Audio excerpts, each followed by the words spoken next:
Fazliddin aka qarang. Bitta pasportga, mebel, bitta oy texnika, xullas gilam beradigan joy bilarmidingiz? Siz meni nimaga chaqirdingiz? Bu yerga siz aytdingiz, meni zo'r sizni xursand qiladigan, Bekobod xalqini xursand qiladigan zo'r taklifim bor dedingiz. Shu taklifim shu-da, bir dona pasportga, transport vositasini, tex pasportiga, pensionerlarga beryapmiz-da shunaqa aksiya.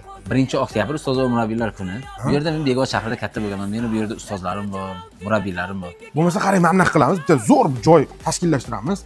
500 ming so'mlik hamma sovg'alarni shu yerga qo'yaman. Ustoz murabbiylarning shundoq kelishiga shu sovg'alardan berib yuboraman. Tekinga hech qanaqa muammosiz. Bo'ladimi?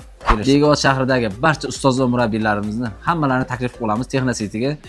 Kelinglar, o'z sovg'alaringni olib ketinglar. Akamni taniganlar bitta like bosasizlar, bilaman, hamma taniydi, gap bo'lishi mumkin emas. Ustoz siz o'zingizdan zo'r murabbiylar chiqarib olasiz, zo'r shogirdlar chiqarib olasiz, xudo xolasa. Murabbiylaringiz mana sizni zo'r qilib tayyorlashi, mana O'zbekiston bayrog'ini butun dunyoga tanitib kelgan insonlar. O'shaning uchun ham murabbiylarning bayram munosabati bilan 500 ming so'mlik vaucherni siz kelishingiz uchun shundoqga tarqatamiz, ustoz. Boringizga shukr. Sog' bo'ling. Har doim o'zini emas, faqat o'zgalarni o'ylab yuradigan insonlarimiz ham bor. Bitta like ayamizlar, shu ustozimiz uchun gaplari uchun ham tekinga berib yuboramiz. Boringizga shukr aka. Rahmat.